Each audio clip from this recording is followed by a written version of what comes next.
अस्सलाम वालेकुम जी, मैं हूं अदील राजा। आप देख रहे हैं मेरा यूट्यूब चैनल। सबसे पहले तो सब्सक्राइब ज़रूर कीजिएगा और फीडबैक अपना ज़रूर दीजिएगा। जनाबे वाला, बात करूंगा आज आगे क्या होने जा रहा है, आगे क्या होना चाहिए, इस पर ज़्यादा जोर दूंगा। तो कहानी रह गई अब सिर्फ मज़ाहमत की, इसके अलावा कोई कहानी नहीं रह गई। बाकी जो भी डडू पार्टी बनी हुई है तहरीक इंसाफ, उनको सोचना पड़ेगा कि क्या करना चाहते हैं। ऑर्डर भी आ चुका है, तैयारी कर लेनी चाहिए तहरीक इंसाफ को। साथ साथ एक सहाफ़ी पछता रहा है, उफ, उसका पछताना देखा नहीं जाता, दुख। और आखिर में बिकाऊ सहाफ़ी लीडरान के बारे में भी थोड़ी सी बात करेंगे कि ये क्या है। कुछ सुपर क्रिमिनल्स के बारे में बात करेंगे, कैसे सुपर क्रिमिनल्स हैं। लेकिन सबसे पहले जनाबे वाला, आज तोशाखाना 2 का केस आया। सुबह मैंने कहा था 65 साल सज़ा हुई, लेकिन मैंने कैलकुलेट किया 3 साल जो हुमायूं दिलावर के थे मैं भूल गया। 65 ईयर्स, पाकिस्तान में एवरेज एज 50 साल है, तो 65 साल की सज़ा इमरान खान को सुनाई गई है। ये भी अपने ज़ात में एक बड़ा कमाल है, वेरी इंटरेस्टिंग फॉर मी। लेकिन आज सलमान सफदर साहब से इमरान खान की ब्रीफ मुलाकात हुई और उस ब्रीफ मुलाकात का रिजल्ट एक और ट्वीट की सूरत में आ चुका है। पाकिस्तान की इस्टेब्लिशमेंट, पाकिस्तान की हुकूमत ये पागल हो जाती है इमरान खान का ट्वीट पढ़ के। आज उतना सख्त ट्वीट नहीं आया, लेकिन जो ट्वीट आया है वो पढ़ के सुनाना मेरे लिए आपको ज़रूरी है। और आपका ये पूरा सुनना इसलिए ज़रूरी है क्योंकि इमरान खान की ना आप तस्वीर देख सकते हैं टीवी पे, ना उसकी आवाज़ सुन सकते हैं टीवी पर, ना ही उसका नाम लिया जा सकता है टीवी पर। ऐसे में वाहिद इमरान खान का ट्विटर अकाउंट है जो हर हफ्ते बोलता था, उसको भी खामोश करवाया गया है।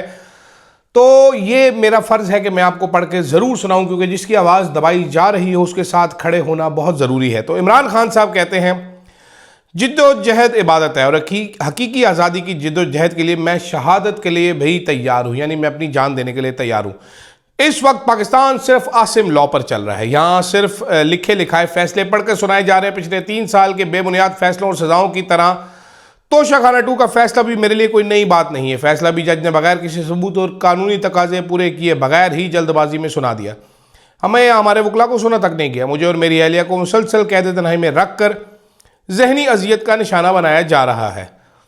हमारी किताबों, टीवी और मुलाकात सब पर पाबंदी है। जेब में हर कैदी टीवी देख सकता है, लेकिन मुझ पर और बुशरा बीवी पर टीवी देखने तक की भी पाबंदी लगा दी गई है। मेरे ख़ानदान की जानिब से जो किताबें भेजी जाती हैं वो जेल हुकाम की तरफ से रोक ली जाती है। हमें कई कई हफ्ते मुसलसल कैद तन्हाई में रखा जाता है। ये गैर इंसानी सलूक है, लेकिन ये सब जुल्म और बरबरियत मुझे मेरे अज़म से पीछे नहीं हटा सकता। अजीब आदमी है वैसे, खुदा की कसम पत्थर आदमी, पत्थर। ये मान लेना चाहिए इमरान खान नहीं काबू आ रहा इनसे। आसिम लॉ हो गया, जो हो गया, फील्ड मार्शल साहब भी मरूब करने में नाकाम है इमरान खान को। हमारी रिवायात नहीं कि औरतों और बच्चों पर जुल्म किया जाए। हमारे दीन में तो दौरान जंग भी औरतों को बख्श दिया जाता था, मगर यहाँ महज सियासी इख्तलाफात पर ख़वातीन पर जुल्म ढाए जा रहे हैं। ये बहुत पावरफुल स्टेटमेंट है। अगर कोई समझना चाहे तो मेरी बहनों और दीगर ख़वातीन के साथ अडयाला जेल के बाहर जो बदसलूकी और जुल्म हो रहे हैं उस पर मुझे शदीद दुख और अफसोस है।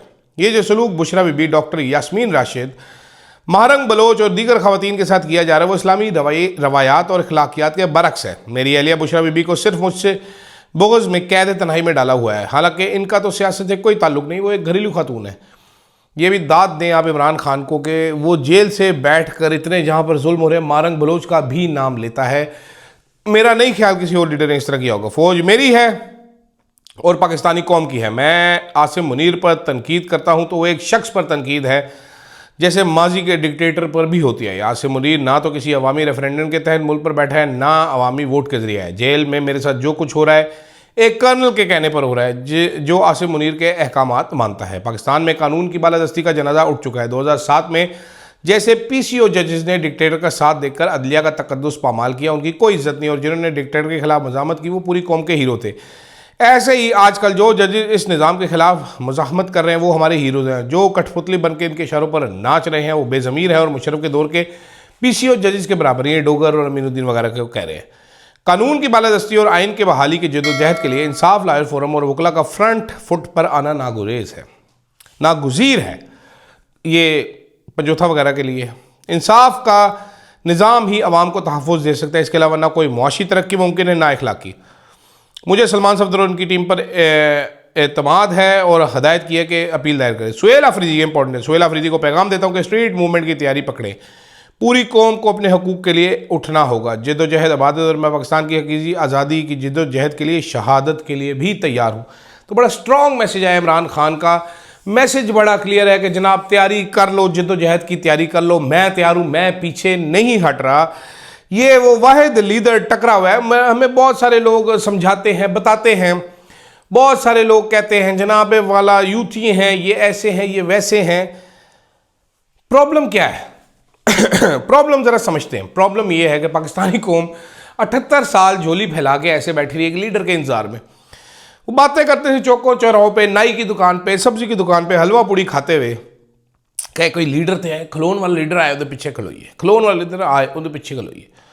मीडिया में बातें होती थी असूल पे कोई डट जाए, किसी को डट तो जाना चाहिए, कोई डटता नहीं है यहाँ पर, कोई ऐसे नहीं, सारे डील कर लेते। तो आ गया भाई एक, हाँ जी, एक आ चुका है भाई, खड़ा हुआ है, नहीं डील कर रहा, डटा हुआ है। इस चीज में तो नंबर उसको पूरे दें कि कम से कम 70 साल में, 80 साल में एक ही शेर का बच्चा आया है जो डट गया, जो कहता है मैंने डील नहीं करनी, जो हर चीज एक्सपोज कर रहे हैं, जो डेटों के साथ बता रहे हैं कि 4 अगस्त को मुझे ऑफर की इन्होंने, मुझे बार बार कहा बनी गाला शिफ्ट हो, मैंने नहीं शिफ्ट होना, मैंने नहीं डील करनी।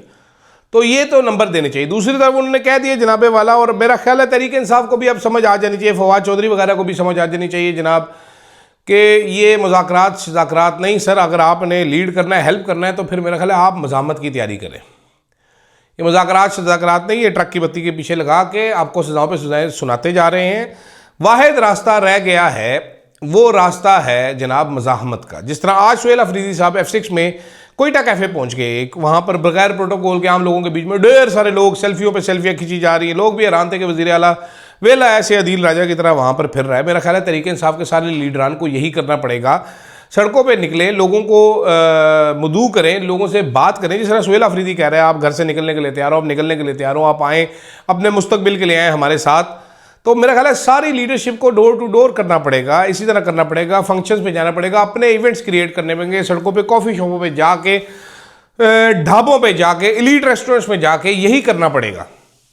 इसके बगैर कोई हल नहीं है। और स्ट्रीट मूवमेंट की तैयारी करनी पड़ेगी और टिका के तैयारी करके स्ट्रीट मूवमेंट शुरू करनी पड़ेगी, लोगों को निकालना पड़ेगा, और लोगों को निकाला जा सकता है अगर आप कोशिश करें, क्योंकि ये रजीम आपको बख्शेगी नहीं अगर आप समझे तो, बाकी आपकी मर्जी है। अब यही देख लीजिए, आज यास्मीन राशिद को एक और केस में 10 साल की सजा सुनाई जा चुकी है। 9 मई के जो केसेस थे, 9 केसेस से 7 का फैसला हो चुका है, बाटा रेट पे चल रहे हैं जनाब 10 साल फी सजा। तो इस हिसाब से यास्मीन राशिद साहिबा और इस सारों लीडरान को मिलाकर कोई 200 साल की सजा सुनाई जा चुकी है। आज जो केस था, एक कंटेनर जलाने का केस था, एक पुलिस की गाड़ियां जलाने का केस था, दोनों मिलते जुलते केसेस थे। ये 9 मई वाले दिन जिन रोडों पे, ये जेल रोड पे और माल रोड पे जलाए गए, वहां पर पुलिस की नाकाबंदी थी, कोई एक बंदा भी नहीं था, वेले कंटेनर खाली जल रहे थे और एक पुलिस की खटारा गाड़ी जल रही थी। इतना ही एक सच्चा केस है। कल जो है वो GOR की खिड़की तोड़ने के केस में 10 साल की सजा सुनाई गई थी। उसके बाद फिर एक भोंगा सा बयान टीवी चैनल्स पे चलाया जाता है, कौम ने ये कर दिया, वो कर दिया, वो कर दिया।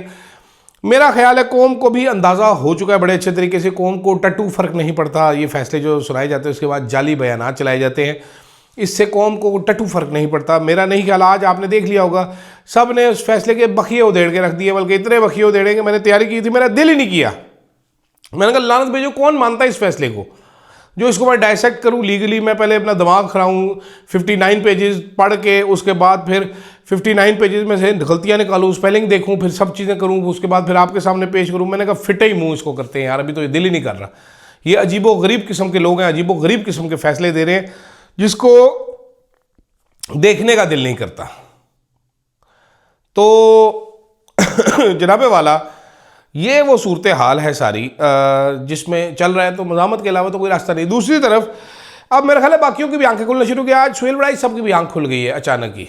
सुहेल वड़ाइच साहब भी आज फरमा रहे थे कि जनाब जिस तरह हम तरीके इंसाफ में नहीं बोले, उस तरह मार्शल लॉ के दौरों में भी ऐसा नहीं होता। और पता नहीं क्या जज्बाती सी बातें कर रहे थे हमारे भाई। ये वो भाई हैं हमारे जो पहले लेक्चर देते थे जनाब के मकबूलियत है पर कबूलियत नहीं है, फिटे मुंह है, फिटे मुंह नहीं है, ऐसे है, वैसे है, लटरम है, पटरम है। तो ये सारी चीज़ें जनाब, ये एग्जैक्ट उन्होंने क्या कहा, उन्होंने कहा जी हमने ज़िया का मार्शल लॉ देखा, मुशर्रफ का मार्शल लॉ देखा, और अब ये दौर भी देख रहे हैं। जब तारीख लिखी जाएगी तो शायद मौजूदा अहद सितम सबसे बढ़ जाएगा। पहले तो इशारों और रामतों में लिखने पर पकड़े नहीं जाते थे, अब तो इस बात की इजाज़त भी नहीं है। इसमें सब कसूर हमारा अपना है। जब हमें मार पड़ रही थी तो सोसाइटी खामोश रही, और जब पीटीआई को मार पड़ रही थी तो हम खामोश रहे। नहीं सर, आप खामोश नहीं रहे, आप साथ मिले रहे, आप साथ शामिल बाजा रहे, आज साथ ढोलची रहे, मारो कुटो मारो कुटो। जैसे गलत हुसैन है, जैसे सरकारी हाजन है, जैसे खलीजा फारूकी है, जैसे सुकारावी है, मुन्ना नाई है, ये सारे साथ मिले हुए हैं। आप लोग खामोश नहीं है, आप लोगों में बहुत सारे मिले हुए हैं लोग जिनका आप सोशल बाइकआउट नहीं करते, जिनको आप फिर सहाफ़ी कह के मुतारिफ करवाते हैं। बेसिकली तो गलती आपकी सर, सीनियर लोग आप हैं। जैसे आज मतीउल्लाह जान ने अफजल भट्ट साहब को कहा कि भाई बिकाऊ सहाफ़ती लीडर हैं आप, जान छोड़ें, मेहरबानी करें, आपकी वजह से सहाफ़ियों को मार पड़ी, सहाफ़ियों का ये हशर हुआ है, ये हाल हुआ है, आप बैठ के इधर।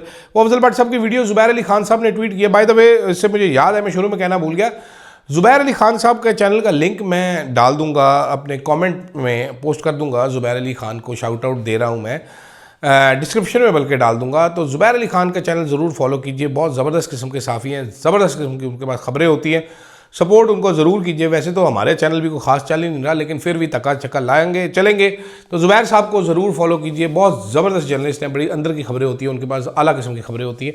उनका चैनल ज़रूर सब्सक्राइब करें, बड़ा डिफरेंट किस्म का कॉन्टेंट देखने को मिलेगा। तो अफजल भट्ट साहब की उन्होंने वीडियो ज़ुबैर साहब ने ट्वीट की हुई है, जिसमें अफजल भट्ट साहब शरूर में डांस करते हुए नजर आ रहे हैं। कल की वीडियो मुझे बताया गया है, ऐसे ऐसे कर रहे हैं जनाब, डांस हो रहे हैं अफजल भट्ट साहब के, बड़े कोजा किस्म का डांस कर रहे हैं अफजल भट्ट साहब, वैसे ही वो नाग टाइप नज़र आ रहे हैं। इधर डॉन न्यूज़ में जनाब बंदे निकाले जा रहे हैं। डॉन न्यूज़ में भी वैसे मुझे कोई स्टोरी समझ नहीं आई जी, डट गया बिल्कुल डॉन न्यूज़, ये बड़ी अच्छी बात है, डट गया है। लेकिन खैर, डॉन न्यूज़ के ऊपर फिर बात करते हैं, अभी तो सहाफ़त पे बात करते हैं। बिल्कुल मेरा ख्याल है कि नौजवान सहाफ़ियों को आगे आना चाहिए। बुढ़े बाबों की जन्नत बना हुआ है पाकिस्तान, इन बुढ़ों से जान छुड़ानी चाहिए। इस पर सुबह वीडियो करेंगे।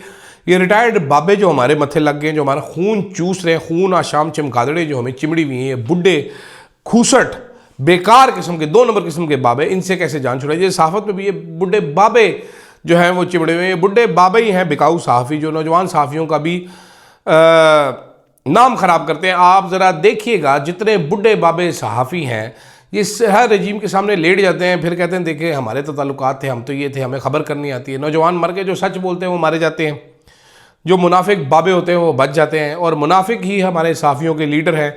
अरशद शरीफ के कत्ल वाले दिन ये अफजल भट्ट साहब भी थे, जो कि जावेद लतीफ़ साहब को भीख मांग रहे थे कि सर हमें कोई फ़ंड दे दें, प्रेस क्लब के फ़ंड दे दें। ये इतने बड़े साइंसदान लोग हैं ये, ठीक है, जो अरशद का मजाक उड़ाते थे, उनको बुला के तकरीरें करवा रहे थे। बड़ी उसी वो आखिरी दिन था मेरा ख्याल है, मैं अरशद साहब के किसी प्रेस क्लब के अरेंज शुदा फंक्शन में गया, उसके बाद मैंने थूका तक नहीं।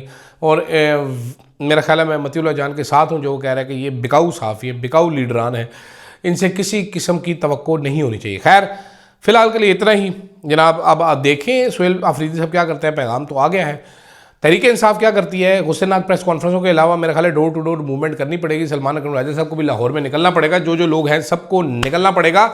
जो सुहेल आफरीदी ने आज किया, मेरा ख्याल है बाकी सब ये फ़र्ज़ है ऐसे ही करे, ऐसे ही जगहों पे पहुंच जाए, मुख्तलिफ जगहों पे अचानक ही पहुंच जाए, वहाँ पर लोगों से गपशप लगाएं, रैंडम लोगों से गपशप लगाएं, पब्लिक में जाएं, उनको बोलें भाईजान तैयारी पकड़ें, कोई बाहर निकलें, कोई खुदा का खौफ करें, मारे जाओगे सारे, तुसी रेजिस्ट नहीं करेंगे, ये रेजीम आपको खा जाएगी, ये मुझे खा जाएगी, आपके बच्चों का मुस्तकबिल खा जाएगी। बाकी आपकी मर्ज़ी है। अल्लाह हाफ़िज़।